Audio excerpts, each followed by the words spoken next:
Lisa Carter sat quietly in the huge meeting hall on Vega Prime. The chair beneath her was too big, made for aliens much larger than humans.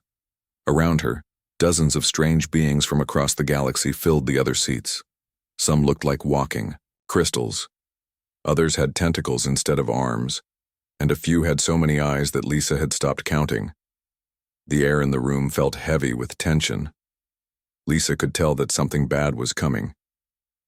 She had been Earth's ambassador for 3 years now, and she knew when the other species were planning something against humanity. High Chancellor Zekthara stood at the front of the room. The crystalline being was 12 feet tall and sparkled like a diamond under the bright lights. When he spoke, his voice rang like breaking glass across the hall. "We are here today to discuss a serious problem," Zekthara announced. "The human military is too weak. Their ships are old and broken. They cannot protect themselves, let alone help protect the rest of us." Lisa felt her stomach drop. This was worse than she had feared. She watched as War Commander Veltharos stepped forward.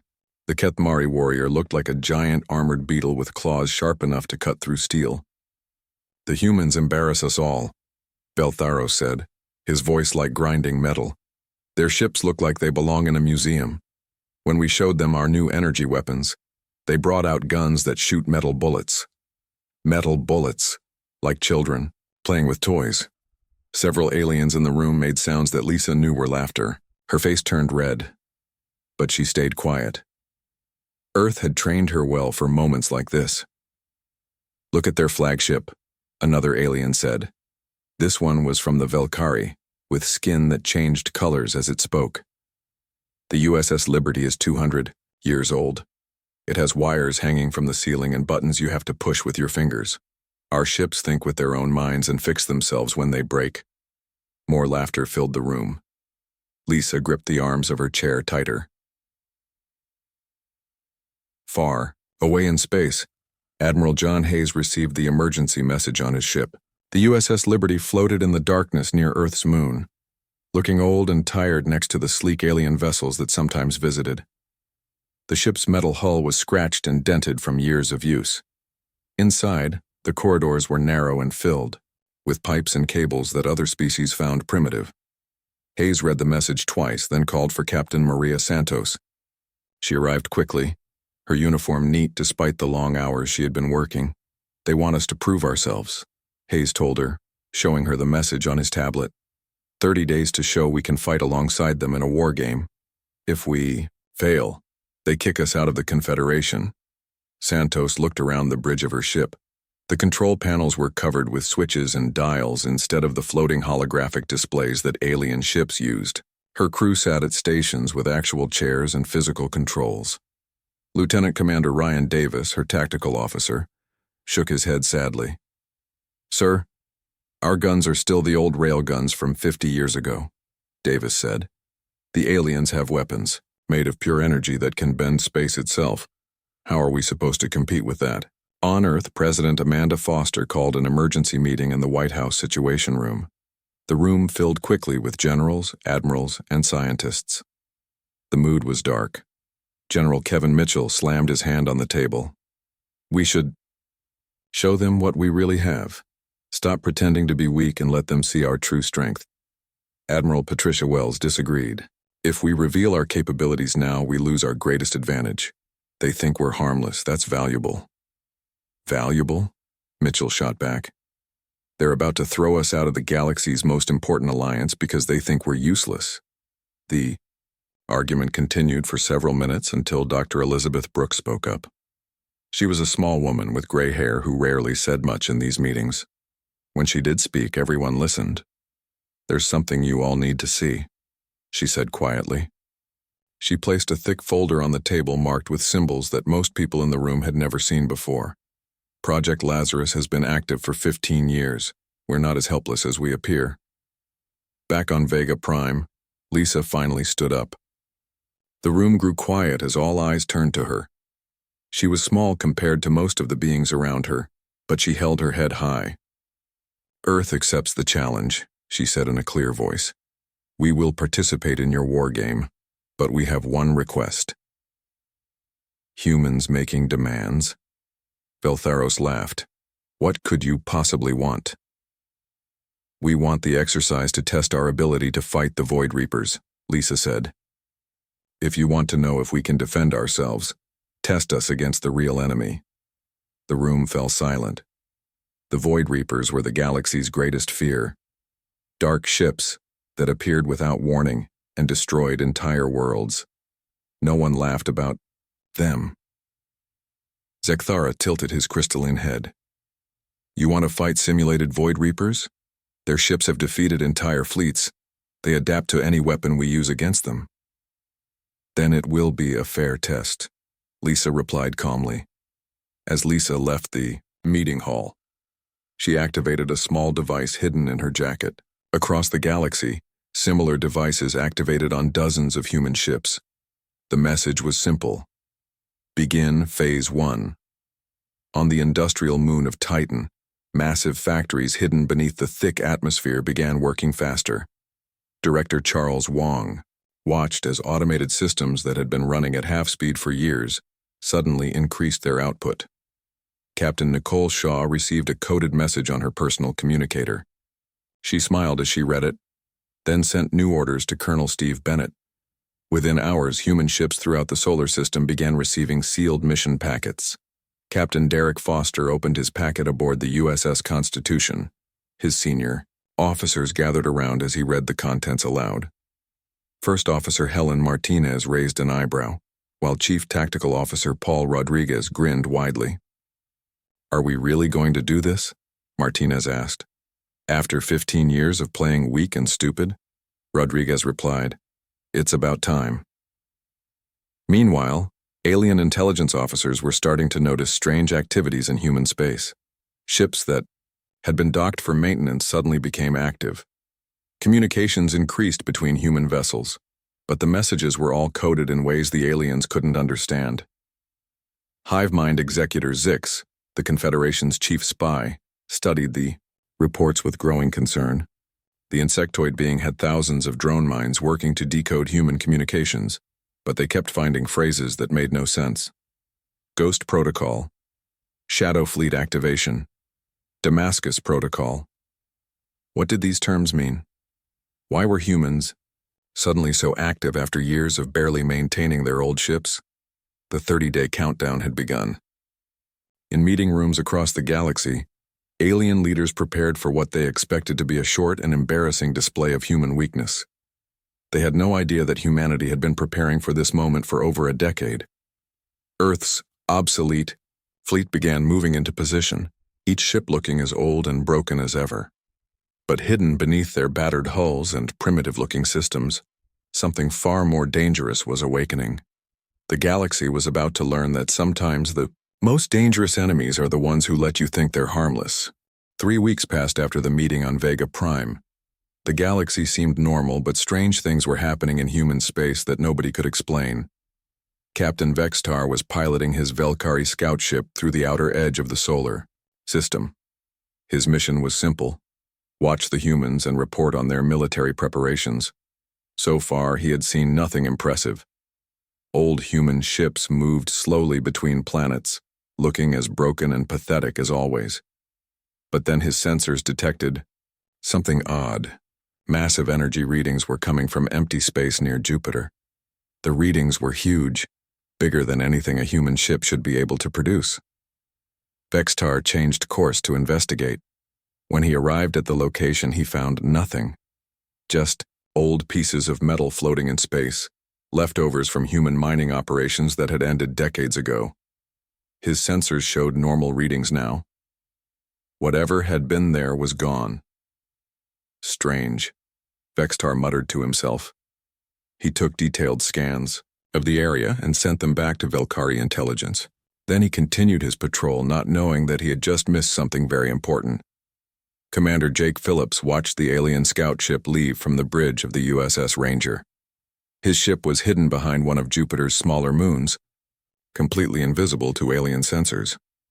Phillips smiled as he watched Vextar's ship disappear into the distance. How long until the next patrol comes through?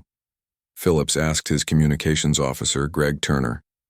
6 hours, sir, Turner replied. The Altarians this time.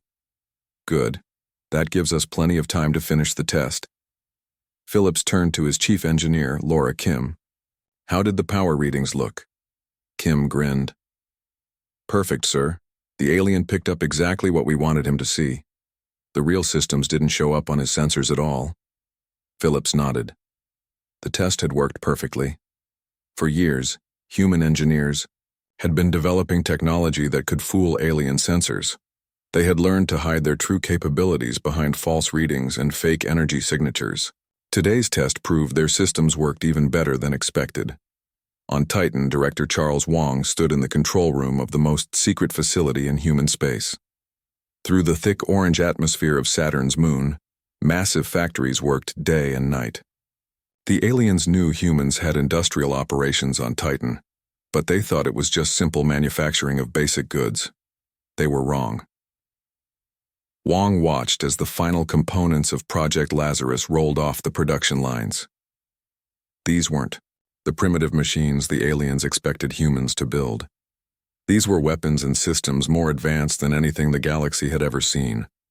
Captain Nicole Shaw arrived with the daily status report. All factories are now at full production, she told Wang. Colonel Bennett says the fleet will be ready ahead of schedule. Excellent, Wang replied. And the alien surveillance? They still think we're just making farming equipment and basic electronics, Shaw said with a smile. Their sensors can't see through the atmospheric interference. They have no idea what we're really building down here. Wang looked at the production numbers on his screen. After 15 years of secret development, humanity was finally ready to show the galaxy what they were truly capable of. Meanwhile, human ships throughout the solar system were receiving new orders. These weren't the usual supply runs or patrol missions. These were something entirely different.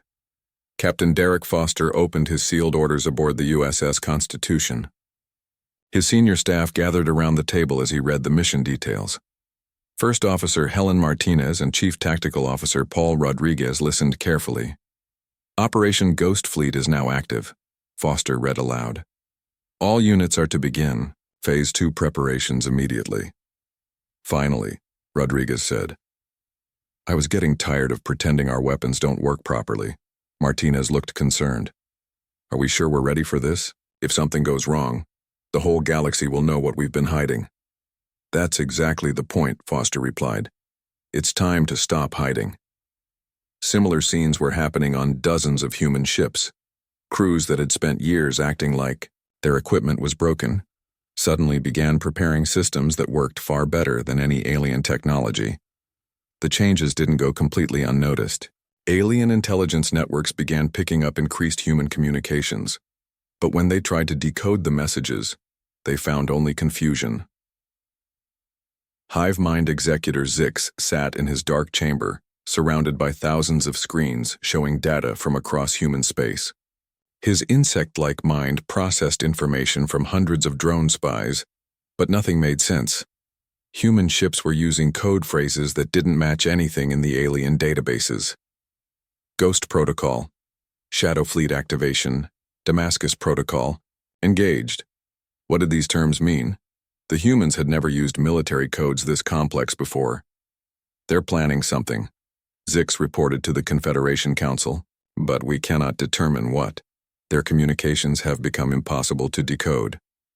High Chancellor Zekthara was not concerned. Let them have their little secrets. In 1 week, we will see how useless their plans really are. But other alien leaders were beginning to worry. Admiral Tetheron of the Altarian fleet had been monitoring human ship movements. Something was different about their patterns. They're not moving randomly anymore, he told his intelligence officer. There's a purpose to their positioning that we don't understand. Battle Marshal Kexvara of the Kethmari agreed. Our spies report that human industrial output has increased dramatically.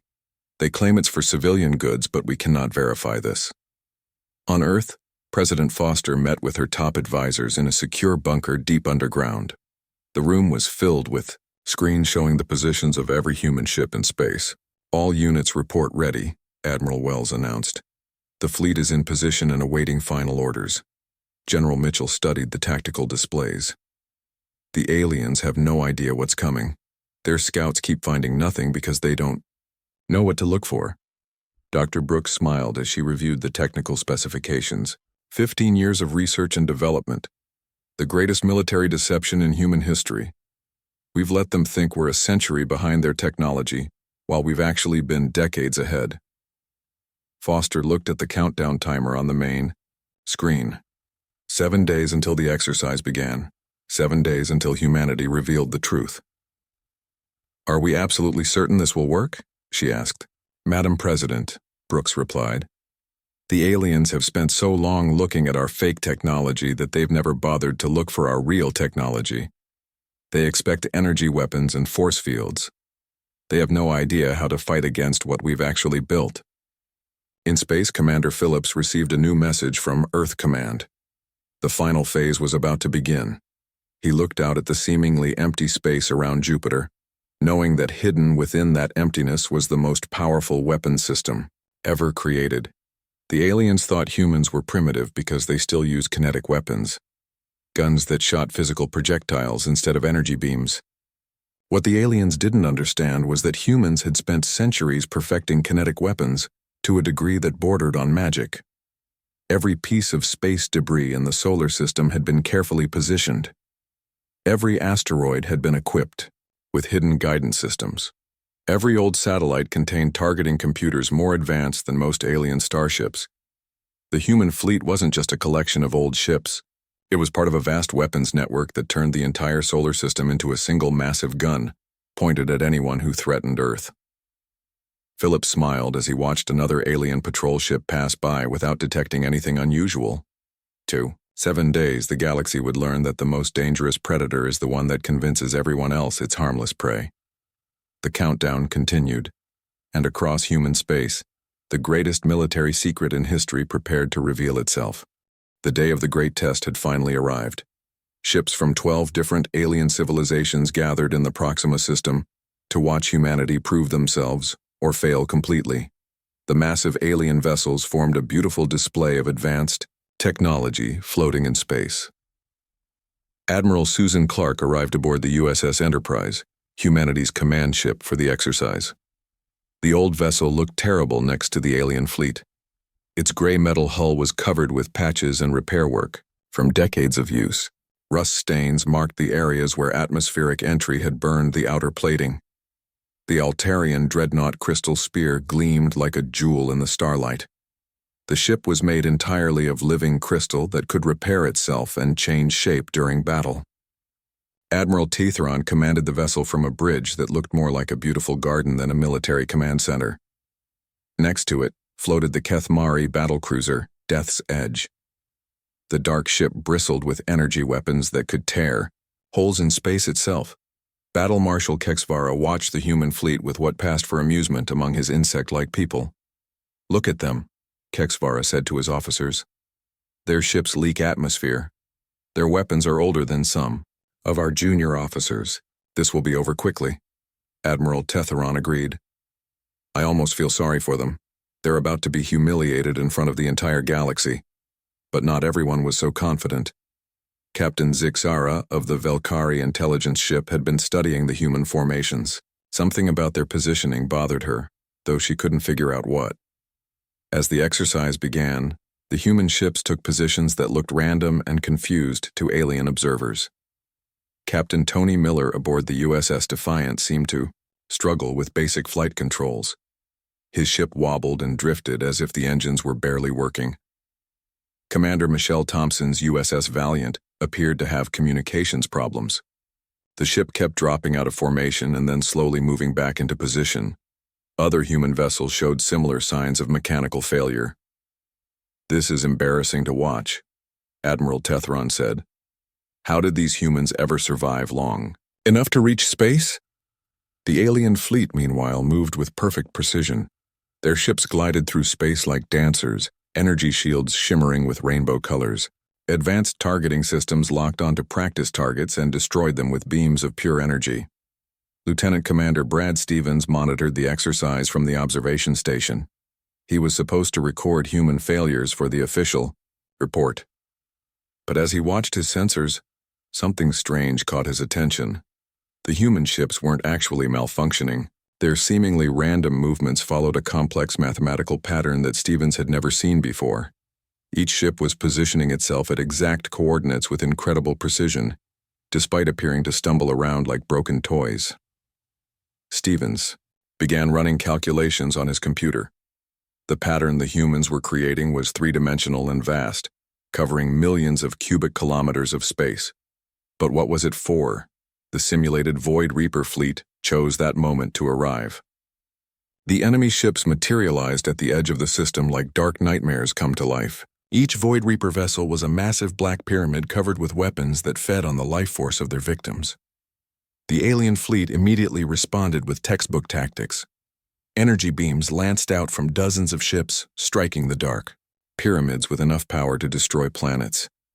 The Void Reaper ships absorbed the attacks and kept coming, their hulls growing brighter as they fed on the energy. Standard defensive formation, Admiral Tethron ordered. Rotate shield frequencies and increase power output. The alien ships moved into a perfect sphere formation, each vessel protecting the others with overlapping energy fields. It was the standard response to Void Reaper attacks, developed over centuries of fighting the Dark Fleet. But the Void Reapers had centuries of experience too. They adapted quickly to the alien tactics, just as they always did. Dark tentacles of energy reached out from the pyramids, wrapping around alien ships and draining their power. The crystal spear's living hull began to crack as a Void Reaper attached itself to the ship. Death's Edge spun out of control as its energy systems were drained dry. One by one, the alien vessels found themselves overwhelmed by an enemy that could counter every weapon they used. Captain Sam Rivera's USS Justice seemed to be having engine problems. The old ship fell behind the alien formation, sparks flying from its exhaust ports. Other human vessels appeared to be experiencing similar failures. "The humans are useless," Battle Marshal Kexavara snarled as his ship lost power. "They can't even maintain formation in the middle of a battle." But Stevens was still watching his sensors, and what he saw made no sense. The human ships weren't falling behind randomly. They were moving to precise locations throughout the battle zone, creating a web of positions that covered every possible angle of attack. More concerning was what Stevens couldn't see. His sensors were detecting mass movements throughout the system, but when he looked at those locations, he found nothing but empty space. It was as if invisible objects were moving into position all around the battle. Admiral Clark sat quietly on the bridge of the USS Enterprise, watching the alien fleet struggle against the Void Reapers. Her ship's bridge looked ancient compared to the holographic displays of alien vessels. Old-fashioned switches and dials covered every surface, and actual paper charts were spread across the tactical table. "Ma'am," said Captain Oliver Hayes, her tactical officer, "the alien fleet is taking heavy damage. Should we begin the rescue operation?" Clark looked at the countdown timer on her display. "Not yet, Captain. Let them see how their energy weapons work against a real threat." The Void Reaper fleet was winning just as everyone had expected. Their dark ships moved through the alien formation like sharks through a school of fish. Energy shields meant nothing to weapons that could drain the power that created them. Admiral Tethron's beautiful crystal spear was cracking apart as 3 Void Reapers fed on its crystalline structure. Battle Marshal Kexavara watched helplessly as Death's Edge lost all power and began drifting in space like a dead rock. "This is Admiral Tethron to all ships," came the desperate call over the communication system. "We need immediate assistance. The enemy is adapting faster than we can adjust our tactics." Stevens looked at his display in confusion. The human ships were still moving into their mysterious formation, apparently ignoring the battle raging around them, but his sensors were now detecting thousands of objects moving through space, all invisible to normal scans. What were the humans doing? And why did Admiral Clark look so calm while watching the alien fleet get destroyed? The countdown timer on Clark's display reached 0. She smiled for the first time since the exercise began and activated her communication system. "All human vessels, this is Admiral Clark," she announced. "Damascus Protocol is now authorized. All ships, reveal your true nature." The effect was immediate and impossible to believe. The struggling, broken human fleet suddenly transformed into something entirely different. Ships that had been barely flying suddenly moved with impossible speed and precision. Weapons that hadn't been working began charging with power levels that shouldn't exist. But the real shock came when Stevens finally understood what his sensors had been detecting. The thousands of invisible objects moving through space weren't ships or missiles. They were pieces of metal, chunks of rock, and old satellites that had been floating through the system for years, and every single one of them was accelerating toward the Void Reaper fleet at incredible speed. The aliens were about to learn that humans had never given up their kinetic weapons. They had just learned to make them move faster than anyone thought possible. The transformation was instant and terrifying. The USS Liberty, which had been drifting like a broken toy just moments before, suddenly came alive with power that made the alien ships look weak. Captain Maria Santos smiled as her primitive vessel revealed its true nature. What the aliens had thought were old metal plates covering the ship's hull were actually advanced metamaterials that bent light and sensor readings. The Liberty wasn't one ship at all. It was 5 smaller vessels flying so close together that they appeared to be a single aging cruiser. Lieutenant Commander Ryan Davis activated his real weapon systems for the first time in years. The railguns that aliens had laughed at as primitive toys were actually magnetic accelerators more advanced than anything in the galaxy. They could launch projectiles at 90% the speed of light. "Target the lead Void Reaper," Santos ordered. "Show them what real firepower looks like." The Liberty fired a single shot. To alien sensors, it looked like nothing had happened. There was no bright energy beam, no glowing missile trail. Just a small piece of metal moving faster than their instruments could track. The metal rod hit the massive Void Reaper pyramid with the force of a nuclear explosion. The dark ship, designed to absorb and redirect energy weapons, had no defense against pure kinetic force. The impact punched completely through the pyramid and out the other side, leaving a perfectly round hole half a mile wide. Admiral Tetheron watched in shock from his damaged bridge. "That's impossible. Our computers show the human weapon had almost no energy signature. How did it cause so much damage?" Battle Marshal Kexvara was equally confused. Their projectile was just a piece of metal. It contained no explosives, no energy charge. Yet it destroyed a Void Reaper ship with a single hit. Captain Rachel Cooper aboard the USS Freedom revealed her ship's secret next. What appeared to be a single aging destroyer split apart into 7 smaller vessels, each one moving with impossible precision. The human ships began launching objects that didn't show up on alien sensors until the moment they struck their targets. "It's not about energy," Cooper explained over the communication system. "It's about making things move very, very fast." The alien observers watched in stunned silence as human ships throughout the battle zone revealed their true capabilities. Every piece of space junk in the system was actually a precisely guided projectile waiting for activation. Dr. Nathan Price, aboard the observation vessel, tried to explain what he was seeing to his alien colleagues. The humans never abandoned kinetic weapons. They perfected them. They've turned physics itself into their weapon. Admiral Clark's flagship showed its true nature as the command center of a vast network. The USS Enterprise looked old and primitive on the outside, but it was actually controlling thousands of objects throughout the system using quantum communication systems that operated faster than light. Captain Oliver Hayes demonstrated how human ships could coordinate without any visible communication signals. They used quantum entanglement to share information instantly across vast distances. Every human vessel knew exactly where every other vessel would be without sending a single radio message. "The key is prediction," Hayes explained to the watching aliens. "We don't react to what the enemy is doing. We predict what they will do and put our weapons where they will be before they know it themselves." The Void Reaper fleet found itself under attack from directions that shouldn't exist. Projectiles appeared from empty space, moving too fast to dodge and hitting with enough force to crack planets. The Dark Pyramids tried to adapt their defenses, but there was nothing to adapt to. You cannot absorb or redirect the energy from a chunk of metal moving at near light speed. Lieutenant Commander Brad Stevens finally understood what he had been seeing on his sensors. The human fleet had turned the entire Proxima system into a 3-dimensional weapons platform. Every asteroid, Every piece of orbital debris, every abandoned satellite was part of their targeting system. "They've weaponized space itself," Stevens whispered in amazement. Captain Tyler Brooks aboard the USS Phoenix initiated the final phase of the attack. His ship looked like it was falling apart, but that was camouflage hiding the most advanced targeting computer ever built.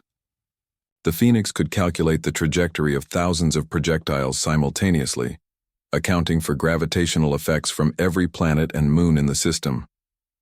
The space around the Void Reaper fleet suddenly filled with streaks of light, as metal rods, chunks of asteroid, and converted satellites converged on the enemy from every possible angle.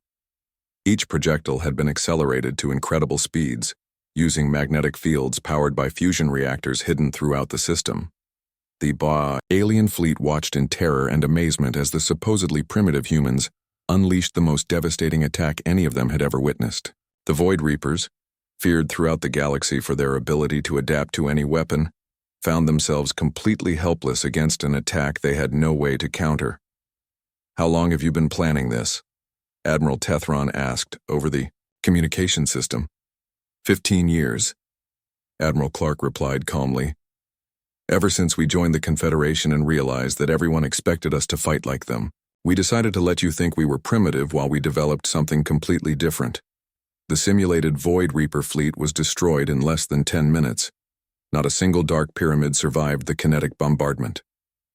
The human weapons had turned the enemy vessels into expanding clouds of debris that would scatter across the system for centuries. In the aftermath, the alien fleet hung motionless in space. Several alien commanders had to be given medical attention after fainting from shock. The observers had come expecting to watch human failure, and instead witnessed the most effective military display in galactic history. High Chancellor Zekthara's voice came over the communication system, shaking with disbelief. "Ambassador Carter, your people have been hiding capabilities that exceed our most advanced weapons. Why did you let us think you were weak?" Lisa Carter, watching from the observation platform, smiled before answering. "Because being underestimated is the greatest tactical advantage in the universe. While you were perfecting energy manipulation, we spent centuries learning to make objects move fast enough to punch holes in reality itself." Battle Marshal Kexvara was the first to recover from the shock. "Your kinetic weapons, they're not primitive at all. They're the most advanced weapon system we've ever encountered. Every human child learns to throw rocks," Captain Santos explained. "We just never stopped improving our aim." The exercise officially ended with humanity not only passing the test, but revolutionizing galactic warfare doctrine. Within hours, emergency meetings were being called on every major world as military planners tried to understand how to defend against weapons that turned ordinary matter into unstoppable projectiles. Dr. Brooks appeared on the main communication screen, addressing the assembled alien fleet. "This is only phase 1 of our defensive capabilities. We have other systems that we haven't revealed yet, systems that make today's demonstration look simple." The alien fleets began requesting detailed briefings on human military doctrine. The species that had been planning to expel humanity from the Confederation now wanted to learn everything they could about kinetic warfare. As the ships prepared to return to their home worlds, Admiral Clark looked out at Earth's obsolete fleet. The battered-looking vessels had just proven themselves to be the most feared weapons in the galaxy, and the best part was that they had barely revealed a fraction of their true capabilities. The galaxy would never underestimate humanity again, but then again, humans had always been excellent at finding new ways to surprise people who thought they knew everything.